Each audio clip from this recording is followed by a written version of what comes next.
कर्जा जो लेते हैं ना, ये कर्जा ले लेते हैं, वो कहते हैं लेना आसान होता है, देना बड़ा मुश्किल होता है। बिल्कुल नहीं लेना चाहिए, लेकिन इस वक्त हमारे पास और कोई ऑप्शन नहीं है। हमारी इकॉनमी टोटली डिपेंडेंट है अब इस कर्ज़ों के ऊपर, और मेरे ख्याल से कि हमारी इकॉनमी सर्वाइव नहीं कर सकती जब तक अब हम ये कर्ज़े लेंगे नहीं। बेसिक तो हुकूमतें कर्ज़े इस वजह से लेती हैं कि जो हमारी आम आवाम है वो जो है ना खुशहाल हो, मुल्क तरक्की करें।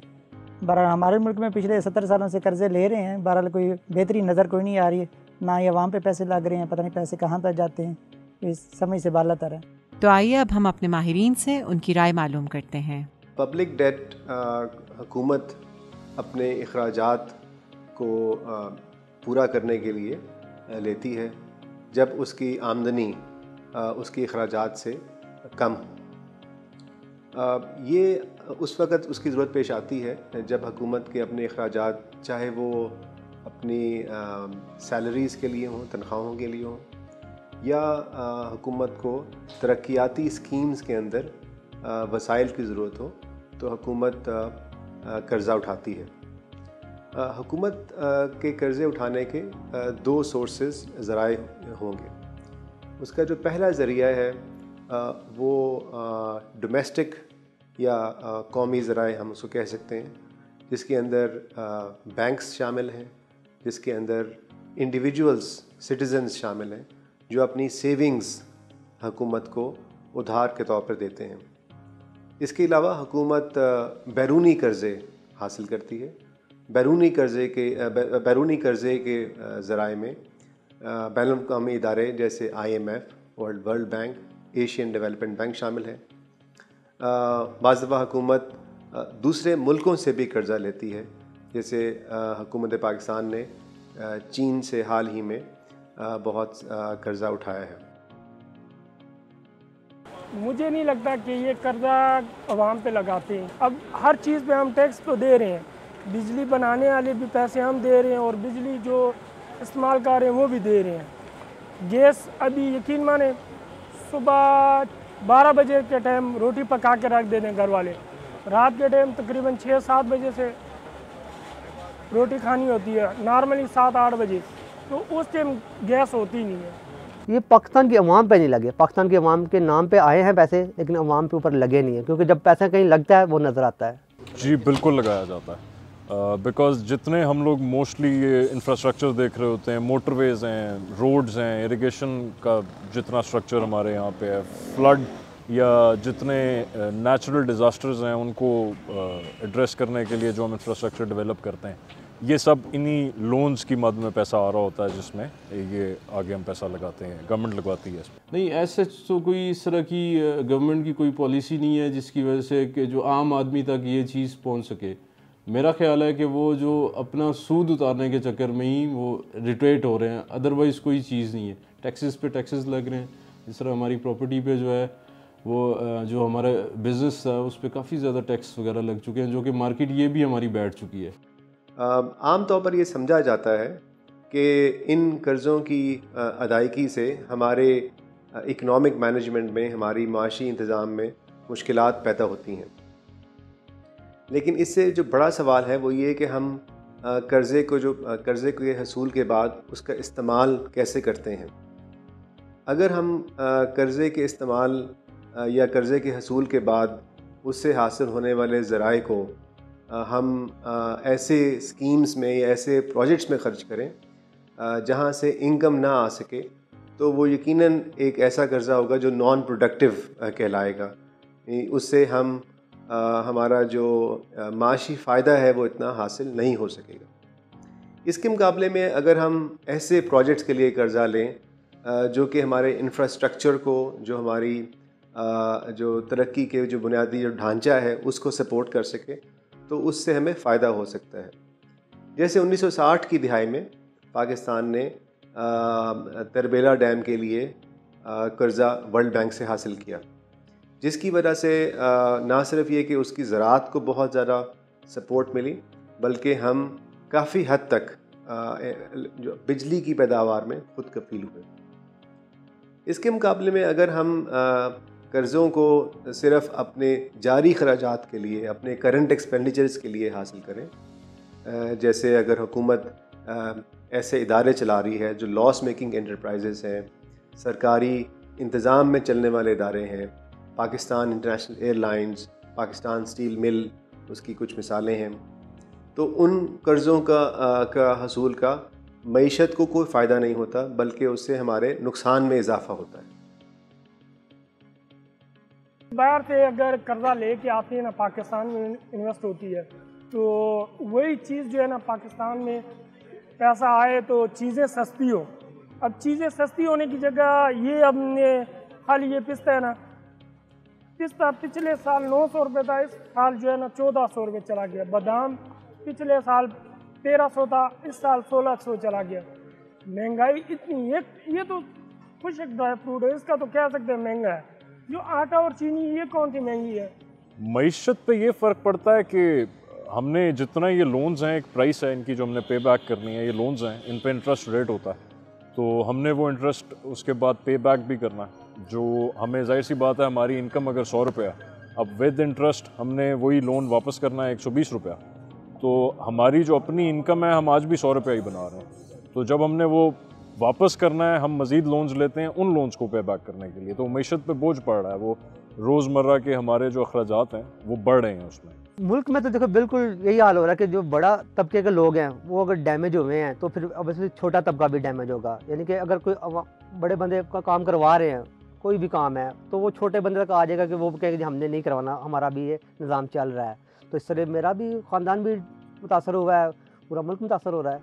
तो मैं तो अभी बता रहा हूँ, बाकी जो ऐसे बंदे नहीं बता सकते, लेकिन मुतासर हर एक को हो रहा है। इसके अलावा ये देखने की ज़रूरत होती है कि हम हमारी जो मईशत है, ज़ाहिर है हम मईशत में जब हम फ़िस्कल पॉलिसी के ज़रिए जब हम टैक्स का नफाज करते हैं तो उससे हम रेवेन्यू अख़ज़ करते हैं, और उस रेवेन्यू से हम का एक हिस्सा कर्ज़ों की अदायगी में ख़र्च होता है। ये देखने की ज़रूरत है कि हमारे बजट का कितने फ़ीसद हिस्सा हम हर साल कर्ज़ों की अदायगी में ख़र्च कर देते हैं। माहिरीन का ये ख़्याल है कि अगर किसी भी मुल्क में बजट का 30% तक हिस्सा कर्ज़ों की अदायगी में ख़र्च हो तो ये एक सस्टेनेबल इकॉनमी की अलामत समझा जाएगा।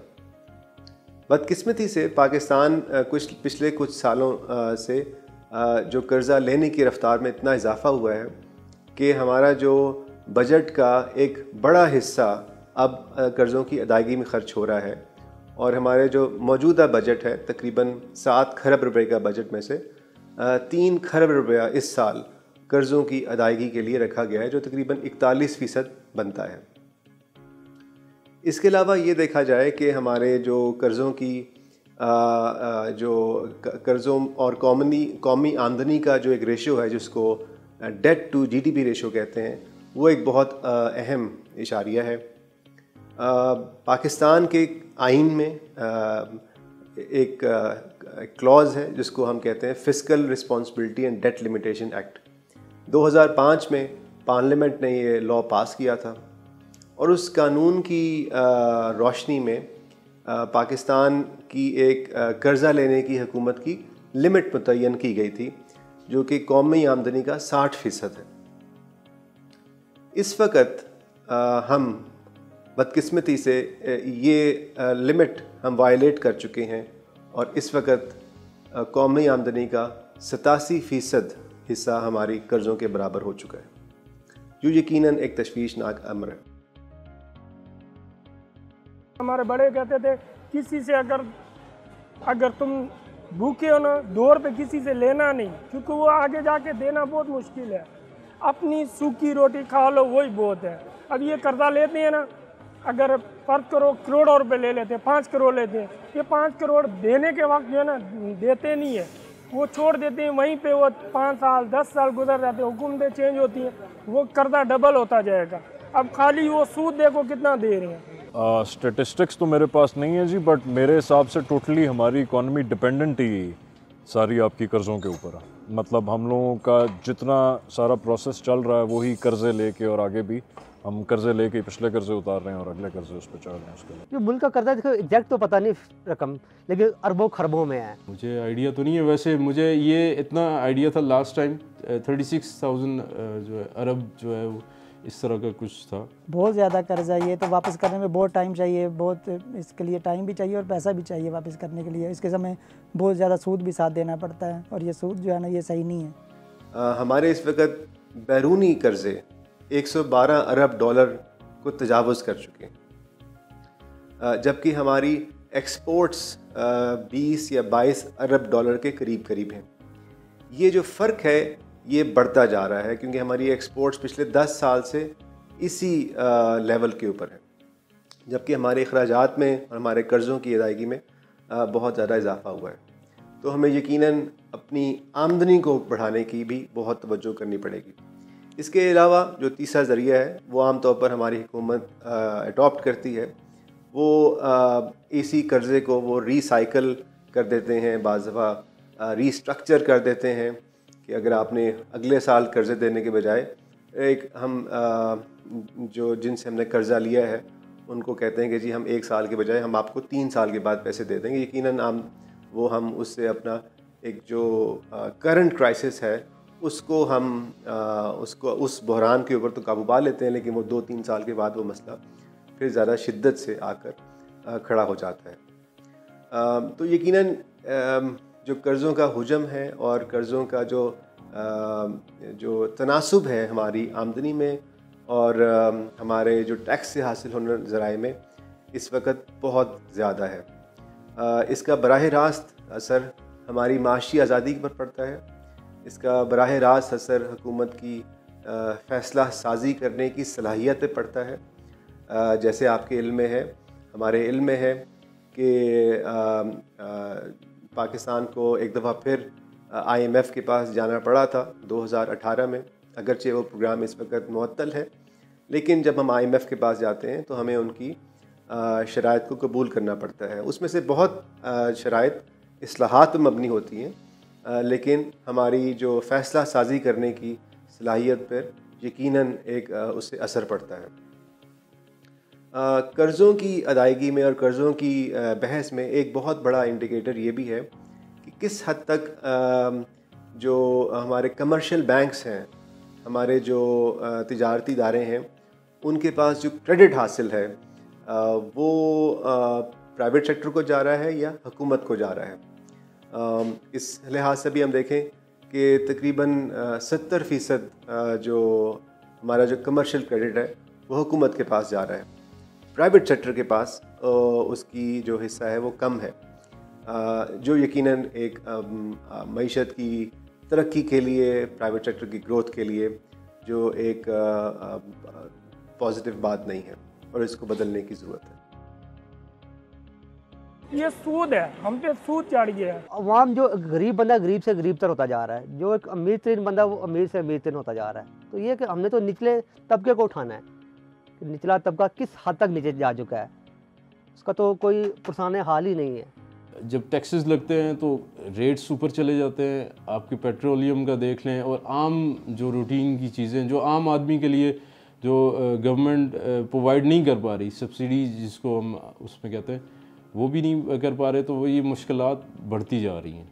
अब ये सवाल पैदा होता है कि हम क्या एक डेट ट्रैप में फंस चुके हैं, क्या हम एक ऐसे घन चक्कर में फंस चुके हैं जहाँ पर हम कर्ज़ों की अदायगी के लिए मज़ीद कर्ज़े लेंगे, या हम इससे कभी निकल सकेंगे। इससे निकलना बिल्कुल मुमकिन है। उससे निकलने के लिए हमारे पास 2 या 3 हिकमत अमली हो सकती है। पहली जो ज़रूरी चीज़ है वो ये कि हुकूमत अपने ऐसे अखराजात को कंट्रोल करे जो कि या प्राइवेट सेक्टर जिनको रन कर सकता है या जिनको हम प्राइवेटाइज़ कर सकते हैं। जो हुकूमत के ज़ेर इंतज़ाम चलने वाले इदारों में एक अंदाज़े के मुताबिक अगर हम उनके नुकसानात का और लाइबिलिटीज़ को इकट्ठा करें तो पिछले साल उसका जो हुजम है वो 2 खरब रुपए के करीब बनता है। ये एक बहुत बड़ा बोझ है हुकूमत बल्कि कौमी ख़जाने के ऊपर। इसको कम किया जा सकता है और हम इसके नतीजे में अब अपनी आमदनी का बेहतर इस्तेमाल कर सकते हैं। इसके साथ ही साथ हमें अपनी आमदनी के जो वसाइल हैं उनको बढ़ाने की ज़रूरत है। मसलन अब उसका मतलब ये नहीं कि हम मज़ीद टैक्स लगाएं, बल्कि हम नॉन टैक्स के ज़रिए हम एक्सपोर्ट्स को बढ़ाकर, अपनी बरामदात को बढ़ाकर हम अपनी कौमी आमदनी में इजाफ़ा कर सकते हैं।